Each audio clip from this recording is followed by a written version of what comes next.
Kasus pembunuhan perempuan yang berprofesi sebagai penagih utang di Kabupaten Bekasi, Jawa Barat ternyata menguak kasus pembunuhan lain. Saat diperiksa polisi, pelaku mengaku membunuh perempuan yang sempat ia nikahi pada tahun 2022. Polisi pun kembali ke rumah pelaku dan membongkar septic tank yang digunakan pelaku sebagai tempat menyembunyikan jasad korban. Yang pertama tentang pinjam-meminjam, yang korban juga meninggal. Peristiwa yang kedua berkaitan dengan dugaan asmara karena si tersangka ini merasa istrinya ini telah berselingkuh dengan orang lain yang mengakibatkan si suami katakanlah gelap mata melakukan kegiatan pembunuhan ini. Tapi sementara kita masih dalami apakah ada motif yang lain berkaitan dengan kekayaan atau apa.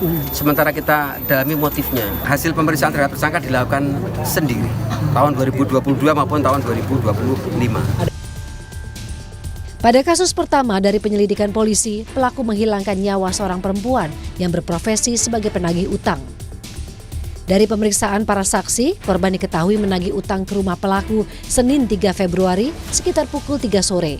Namun saat ditagih, pelaku menyebut tak mampu membayar karena belum memiliki uang.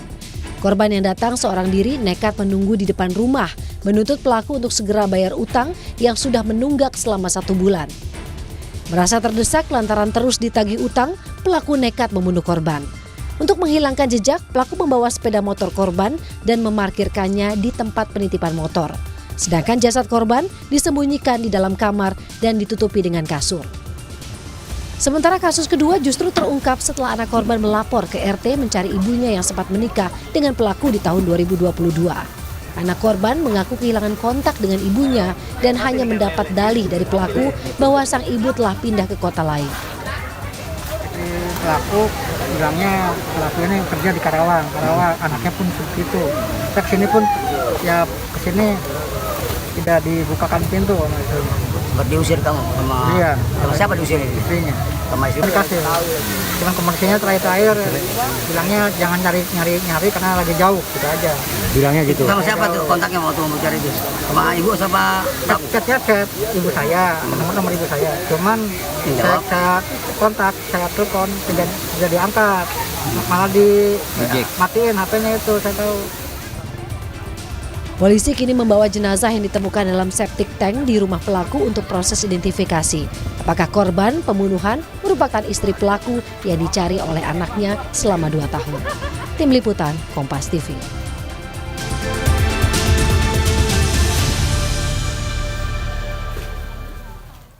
Lebih lengkap terkait pengungkapan kasus pria pembunuh seorang pegawai koperasi yang tengah menagih utang di Kabupaten Bekasi. Kita akan tanyakan ke Kapolres Metro Bekasi, Kombes Mustafa. Selamat malam, Pak Mustafa. Artinya saya mau konfirmasi, ini ada 2 kasus yang berbeda namun pelakunya sama ya.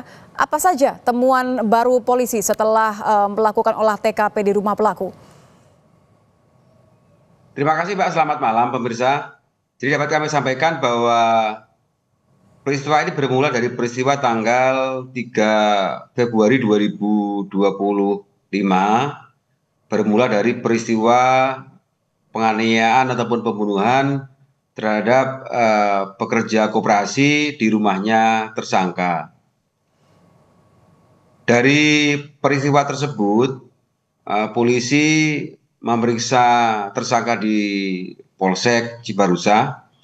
Kemudian dari hasil pemeriksaan terhadap tersangka mengakui bahwa pada awal November tahun 2022 yang bersangkutan melakukan pembunuhan ataupun penganiayaan terhadap istri daripada tersangka, Mbak. Baik, Mbak Tis, boleh dikonfirmasi Pak, 2 korban ini yang pertama adalah seorang perempuan pegawai koperasi yang memang menghampiri pelaku untuk menagih utang, dan yang kedua adalah istri pelaku. Iya Pak, betul Pak. Jadi korban pertama yang kita temukan tanggal 3 Februari adalah pegawai koperasi yang menagih hutang kepada tersangka, bahwa tersangka ini memiliki pinjaman sebesar 2.700.000 dengan masa pembayaran kurang lebih 10 bulan. Kemudian penemuan jenazah yang kedua, peristiwa ini terjadi pada awal November tahun 2022 yang menurut keterangan tersangka korban adalah istri daripada tersangka, Mbak. Kalau dari pengakuan anak korban yang merupakan istri pelaku, ini kan dia sudah mencari ibunya kurang lebih selama 2 tahun terakhir, melapor ke RT. Ini yang mana duluan terjadi, Pak? Laporan anak ke RT sehingga polisi menindaklanjuti atau pengakuan dari pelaku? Temuan polisi yang pertama dari peristiwa pembunuhan pegawai koperasi, Mbak. Kemudian dari hasil pemeriksaan terhadap tersangka baru ada pengakuan tentang peristiwa pembunuhan terhadap istrinya. Namun mendasari pada pemeriksaan saksi, memang anaknya korban beberapa kali menanyakan kepada tersangka tentang keberadaan korban ataupun istri yang pertama, Mbak. Namun penyampaian daripada tersangka menyampaikan bahwa dia tidak pernah bertemu lagi dengan ibunya seperti itu, Mbak. Ini keterangan daripada tersangka, Mbak. Motif untuk pembunuhan istri pelaku ini apa, Pak? Kalau berkaitan dengan motif, memang ada beberapa keterangan daripada tersangka. Keterangan tersangka yang pertama berkaitan dengan tersangka menyebutkan bahwa istrinya ada selingkuh dengan laki-laki lain. Namun dari hasil pemeriksaan juga tersangka mengaku bahwa pelaku dengan istrinya, jadi pelaku ini sempat meminjam sertifikat tanah atas nama istrinya dan dijaminkan di salah satu bank sebesar 50 juta, Mbak. Kemudian uang itu digunakan oleh tersangka untuk bersenang-senang ataupun berfoya-foya. Karena tersangka ini didesak terus oleh istrinya agar sertifikat itu dibalikkan nama atas nama anaknya, dia kebingungan, makanya dia merasa bingung, kemudian muncullah niat untuk menghilangkan nyawa daripada istrinya seperti itu, Mbak. Kalau dari keterangan dari anak korban, Pak, ini ketika ia mencari ibunya, yang menjawab adalah tidak hanya pelaku tapi juga perempuan yang mengaku sebagai istri pelaku. Apakah kepolisian akan menyelidiki terkait istri lain dari pelaku ini untuk mengembangkan penyelidikan, kemungkinan ada pelaku lain? Dapat saya sampaikan, Pak, bahwa pelaku ini memiliki 2 istri, istri yang pertama dan istri yang kedua. Jadi antara istri pertama dan istri kedua memang tempat tinggalnya berbeda, Mbak.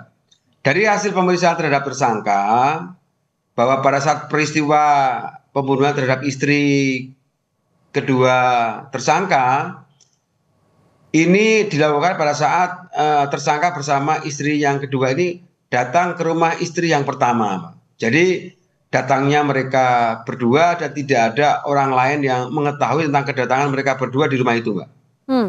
Istri kedua pelaku ini sudah diperiksa belum, Pak? Apakah ia mengetahui apa yang diperbuat oleh suaminya, oleh pelaku? Sementara kita masih mendalami keterangan tersangka maupun saksi yang ada di TKP, Mbak. Karena dari hasil pemeriksaan sementara memang istri pertama ataupun anaknya juga tidak mengetahui tentang peristiwa yang terjadi pada istri yang keduanya, Mbak. Pemeriksaan terhadap istri kedua pelaku, apakah sudah dilakukan? Ada pemeriksaan kepada siapa lagi, Pak? Pemeriksaan sudah cukup banyak, Pak, karena ini kan ada 2 peristiwa di tahun 2022 maupun peristiwa di tahun 2025. Jadi itu peristiwa yang 2025 kita sudah memeriksa terhadap 5 saksi. Karena kita kan harus fokus pada 2 peristiwa yang berbeda, biarpun tempatnya sama, Mbak. Berarti ancaman terhadap pelaku apa, Pak? Pasal apa saja? Ya, sementara kita pasalkan tentang pasal 338 KUHP, sementara kita masih dalami apakah ada perencanaan terhadap korban pertama maupun korban kedua, apakah ada perencanaan tentang pembunuhan itu, sementara kita dalami terhadap keterangan tersangka, Mbak. Baik, terima kasih Kombes Mustafa, Kapolres Metro Bekasi. Selamat malam, Pak Mustafa. Terima kasih, Mbak. Selamat malam, Mbak.